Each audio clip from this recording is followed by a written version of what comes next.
Hello everyone, welcome to Subhashree's kitchen. শুভশ্রীর রান্নাঘরে আপনাদের সবাইকে অনেক স্বাগত। আজকে আমি শেয়ার করব কিছু গুরুত্বপূর্ণ কিচেন টিপস, যেগুলো জানা থাকলে সংসারের কাজ অনেকটাই সহজ হয়ে যাবে। এছাড়াও আপনি নিজের জন্য কিছুটা সময় বের করে নিতে পারবেন। তাহলে চলুন কিচেন টিপসগুলো দেখে নেওয়া যাক। শ্যাম্পু আমরা প্রত্যেকেই ব্যবহার করে থাকি, সেটা কেবলমাত্র বাথরুমে শুধুমাত্র হেয়ার ওয়াশ করার ক্ষেত্রে। কিন্তু আজ আমি শুধুমাত্র 1 টাকার শ্যাম্পু দিয়ে কীভাবে কিচেনে ব্যবহার করি সেটাই দেখতে হলে আপনাদেরকে পুরো ভিডিওটা দেখতে হবে। তাহলে চলুন।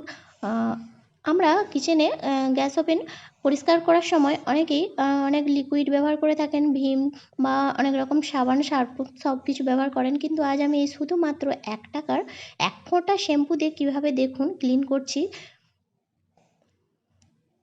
একদম নতুনের মতন পরিষ্কার হয়ে যাবে। আপনারা যদি এইভাবে একবার করে দেখেন তাহলে বুঝতেই পারবেন কিভাবে এই শ্যাম্পু দিয়ে সব কিছু সুন্দর করে পরিষ্কার হয়ে যায়। এখানে আমি 1 ফোঁটা শ্যাম্পু দেওয়ার পর ওর মধ্যে একটি স্ক্রাবার বা জালি দিয়ে পুরোটা আগে ঘষে নিয়েছি। এরপর একটা ভিজে টাওয়েল দিয়ে তারপর আবার সবটা সুন্দর করে মুছে নিতে হবে।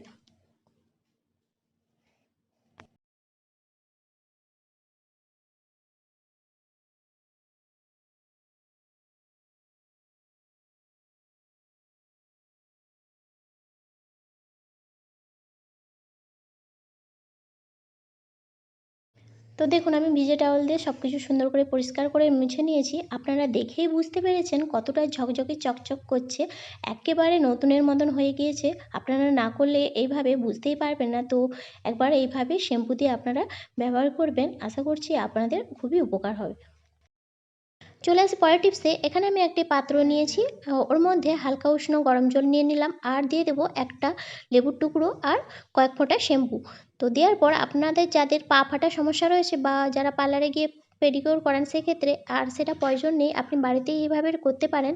আর এখানে পাটাকে কিছুক্ষণ ভিজিয়ে রাখবেন, তারপর লেবু বা ওই ব্রাশ দিয়ে পাটাকে ঘষে নিলে আপনার পা পরিষ্কার হয়ে যাবে। আশা করছি আপনাদের টিপসটি ভালো লেগেছে। তো এবার চলে আসি পরের টিপসে।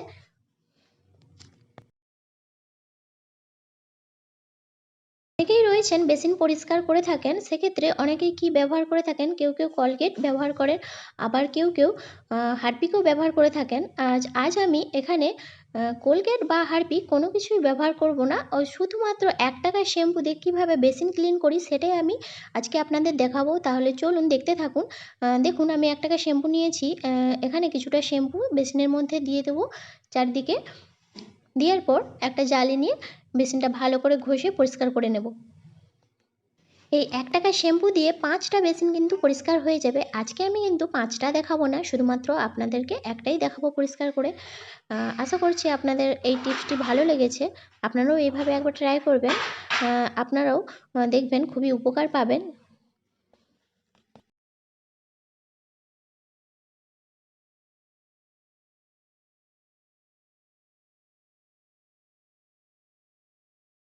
বেসিনটা আমি সুন্দর করে ঘষে নিয়েছি। এবার জল দিয়ে চারিদিকটা ধুয়ে নেব। আপনারা দেখেই নিশ্চয়ই বুঝে গিয়েছেন শ্যাম্পু দিয়ে কতটা সুন্দর পরিষ্কার হয়েছে। আর ওই যে কালো দাগটা রয়েছে বেসিনের মধ্যে, ওটা আমার প্রথম থেকেই ছিল। তো এবার চলে আসি পরের টিপসে।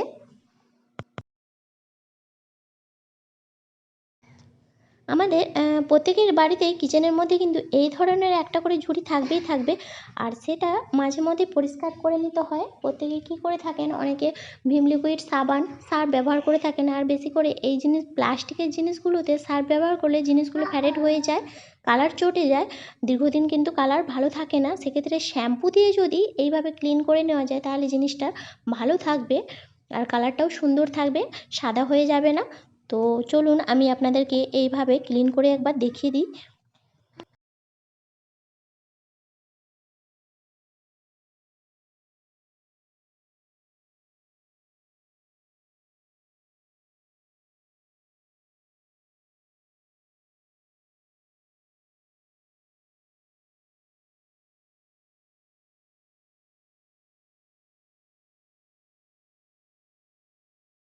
তো দেখুন, এটা আমি ঘষে নেওয়ার পর শ্যাম্পু দিয়ে এবার পরিষ্কার করে জল দিয়ে ধুয়ে নিয়েছি। দেখে বুঝেছেন কতটা সুন্দর পরিষ্কার হয়েছে, একদম ঝকঝকে চকচকে হয়ে গিয়েছে। তো এই টিপসটিও আপনাদের ভালো লেগে থাকলে আপনারাও ট্রাই করবেন। আশা করছি আপনাদের খুবই ভালো লাগবে। তো চলে আসি এবার পরের টিপসে। চলে এলাম পরের টিপসে। এটা ছিল ভাত রান্নার একটা টিপস। তো আমরা ভাত রান্না করার সময় চালটাকে ভালো করে ধুয়ে পরিষ্কার করে নিয়ে এটা যদি 30 মিনিটের মতন ভিজিয়ে রাখি, সেক্ষেত্রে ভাতটা খুব সুন্দর ঝরঝরেও হবে আর ভাতটা তাড়াতাড়িও হয়ে যাবে। তো সেক্ষেত্রে গ্যাসটাও কম খরচ হবে, তাহলে আমরা সব দিক থেকেই কিন্তু লাভবান হব। তো আপনারা এইভাবে ট্রাই করবেন, আশা করছি আপনাদের খুবই ভালো লাগবে। তো এবার চলে আসি পরের টিপসে।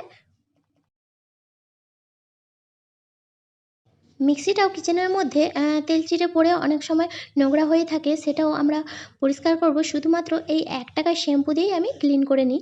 তো আপনারাও এই ১ টাকার শ্যাম্পু দিয়ে ক্লিন করতে পারেন, খুব সুন্দরভাবে পরিষ্কার হয়ে যাবে। এখানে কোনো সাবান, সার্ফ বা লিকুইড কোনো কিছুই লাগবে না, শুধুমাত্র এই শ্যাম্পু দিয়ে ভালোভাবে ঘষে নিতে হবে। প্রথমে জালি দিয়ে একটা ঘষে নেবেন, তারপর ভিজিয়ে টাওয়াল দিয়ে মুছে নিলেই একদম নতুনের মতন চকচকে ঝকঝকে হয়ে যাবে। লিকুইড, ভিম লিকুইড বা সার্ফ সেগুলোর কিন্তু মার্কেটে দাম অনেকটাই বেশি। সেক্ষেত্রে আপনি যদি এই খুবই কম খরচে ১ টাকার শ্যাম্পু ব্যবহার করেন, সব কিছু যদি পরিষ্কার করে নিতে পারেন, তাহলে কিন্তু লাভটা কিন্তু আপনাদেরই হবে। আশা করছি আপনাদের টিপসটি ভালো লেগেছে। তো এটা আমি পুরো ঘষে নিয়েছি। এবার একটা ভিজে টাওয়াল দিয়ে সুন্দর করে মুছে নিলাম।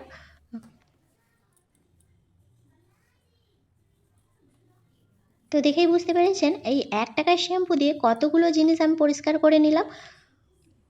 তো এবার চলে আসি পরের টিপসে। কাঁচা লঙ্কা অনেকেই অনেকটা পরিমাণে মার্কেট থেকে কিনে নিয়ে চলে আসেন। সেক্ষেত্রে লঙ্কা কি হয়, বেশি দিন ফ্রিজে থাকে না, শুকিয়ে যায়। সেক্ষেত্রে আমরা ফ্রিজে রাখার আগে যদি এইভাবে লঙ্কার বোটাগুলো ছাড়িয়ে নিয়ে ফ্রিজের মধ্যে সংরক্ষণ করে রাখি, তাহলে লঙ্কা অনেক দিন পর্যন্ত টাটকা থাকবে, শুকিয়ে যাবে না। তো এই টিপসটা আপনাদের ভালো লেগে থাকলে অবশ্যই আপনারা ট্রাই করবেন। এবার চলে আসি পরের টিপসে। এখানে বিস্কুটের কৌটোর মধ্যে বিস্কুট বেশি দিন হয়ে গেলে বিস্কুট সেঁতিয়ে যায় আর কুরকুরে থাকে না। সেক্ষেত্রে আমরা যদি এখানে বিস্কুটের কৌটোর মধ্যে ১ চামচ চিনি দিয়ে দিই, তাহলে বিস্কুট অনেক দিন পর্যন্ত একদম মুচমুচে কুরকুরে থাকবে। তো এই টিপসটা আপনারা ফলো করবেন, আশা করছি আপনাদেরও খুবই কাজে আসবে। এবার চলে আসি পরের টিপসে।